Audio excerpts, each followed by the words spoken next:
சின்ன மருமகள்ல அடுத்து என்ன நடக்க போகுதுன்னு வாங்க பார்க்கலாம். செல்லப்பாண்டி எல்லா உண்மையும் கண்டுபிடிச்சா நல்லா இருக்கும்னு நினைக்கிறவங்க நம்ம வீடியோவை லைக் பண்ணிக்கோங்க. இங்க பார்த்தா செல்லப்பாண்டியோடைய மனசை எல்லாரும் சேர்ந்து மாத்திக்கிட்டு இருக்காங்க. அப்பதான் பார்த்தா ஊர் பெரியவங்களாம் சொல்லிக்கிட்டு இருக்காங்க, என்னையா செல்லப்பாண்டி இம்புட்டு தூரம் யோசிச்சுக்கிட்டு இருக்க? ஓ மகனும் மருமகளும் சேர்ந்து வாழ்ந்தா நீ இம்புட்டு தூரம் யோசிக்கலாம். ஓ மகளுடைய வாழ்க்கைக்கு நீ நியாயம் கேட்கலாம். சொல்லப்போனா நீ இப்ப நியாயம் கேட்டு வந்ததே ஒரு விதத்துல தப்பு தானையா?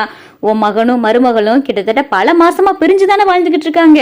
இந்த வீட்டு பெரியவரை ஜெயிலுக்கு அனுப்புனது உன் மகதான் அப்படின்னு என்னைக்கு தெரிஞ்சதோ அன்னையில இருந்து உன் மகனும் மருமக பிள்ளையோ பிரிஞ்சுதானே வாழ்ந்துகிட்டு இருக்காங்க. உன் மகளும் இந்த வீட்டுல இருந்து தூரமா தானே இருந்துகிட்டு இருக்கு. இப்படி உன் மகளும் ஒரு பக்கம் அவஸ்தப்பட்டுக்கிட்டு இருக்கிறதுக்கு, இங்க நீ வந்து இப்படி பிரச்சனை பண்ணிக்கிட்டு இருக்கிறதுக்கு பெரியவர் சொன்ன மாதிரி பாதி சொத்தை வாங்கிக்கிட்டு உன் மகளை கூட்டிக்கிட்டு உன் வீட்டுல போய் நீ இருக்க வேண்டியதானே? காலமான காலத்துல நீயும் ஒரு பிள்ளைய வச்சிருக்க, அந்த பிள்ளைய இந்த சொத்தை வச்சு கட்டி கொடுத்துட்டு நீயும் நல்லா ராஜாவாட்ட இருந்துட்டு போயிட வேண்டியதானே? உன் மகளோடைய பிள்ளையும் வந்துடும், அந்த பிள்ளைக்கு இந்த சொத்தை வச்சு எப்படியாவது அதை கரை சேர்க்க வேண்டியதானே?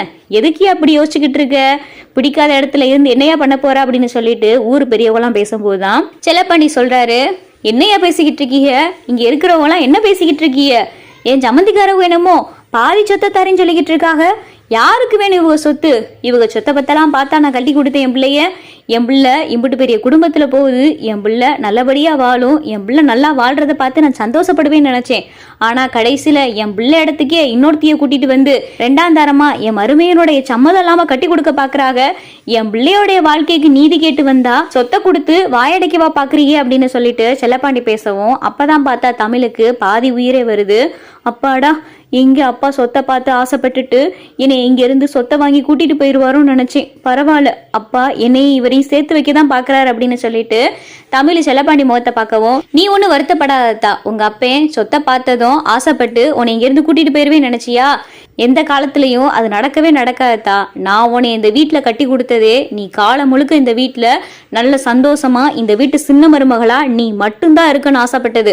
ஓ இடத்துக்கு எவளையும் நான் கொண்டாட விட மாட்டேன் அப்படின்னு சொல்லிட்டு செல்லப்பாண்டி சொல்லவும், அப்பதான் பார்த்தா ராஜாங்கம், நான் சொன்ன முடிவுக்கு எதிர்த்து நீங்க அப்ப சொல்றீங்கன்னா அப்ப இந்த கல்யாணத்தை நீங்க எட்டி நின்று தான் பார்க்கணும் அப்படின்னு சொல்லிட்டு ராஜாங்கம் சொல்லும் போது, நான் இந்த கல்யாணத்தை நடத்தவும் விட மாட்டேன், இந்த சொத்தையும் வாங்கி என் மகனுக்கும் மருமகளுக்கும் விவாகரத்து வாங்கவும் விட மாட்டேன். என் மக உங்க பிள்ளைய இன்ன வரைக்கும் காதலிச்சுக்கிட்டு தான் இருக்கா, அதே மாதிரி என் மருமக மனசுலையும் என் மக மட்டும்தான் இருக்கா. அதனால என் மருமகனுக்கு இந்த ஜென்மத்துல என் மக தான் பொண்டாட்டி, என் மகளுக்கும் இந்த ஜென்மத்துல உங்க மயன்தான் புருஷன் அப்படின்னு சொல்லிட்டு செல்லப்பாண்டி பேசுனதை பார்த்துட்டு கோவத்துல பார்த்தா ராஜாங்கம், அப்ப இந்த கல்யாணம் நடந்தே தீரும் அப்படின்னு சொல்லிட்டு ராஜாங்கம் சொல்றாரு. அப்பதான் பார்த்தா செல்லப்பாண்டி எப்படி நடக்குதுன்னு நானும் பாத்துறேன் அப்படின்னு சொல்லிட்டு செல்லப்பாண்டி பார்த்தா விறுவிறுன்னு வீட்டுல இருந்து வெளியே வந்துறாரு. அப்பதான் பார்த்தா தமிழ், அப்பா என்னப்பா பண்றது அப்படின்னு சொல்லி தமிழ் கேட்கவும், நீ ஒன்னும் வருத்தப்படாத, அங்க அப்ப இருக்கேன், தைரியமாறு, என் உசுரே போனாலும் சரி இந்த கல்யாணத்தை நான் நடத்தவே விட மாட்டேன். இந்த வீட்டுல நீ மட்டும்தான் சின்ன மருமக, வருத்தப்படாத, அந்த ஆண்டவன் துணையோட இந்த கல்யாணத்தை எப்படியாவது நம்ம தடுத்து நிறுத்துவோம் அப்படின்னு சொல்லிட்டு செல்லப்பாண்டி சொல்லிக்கிட்டு இருக்காரு.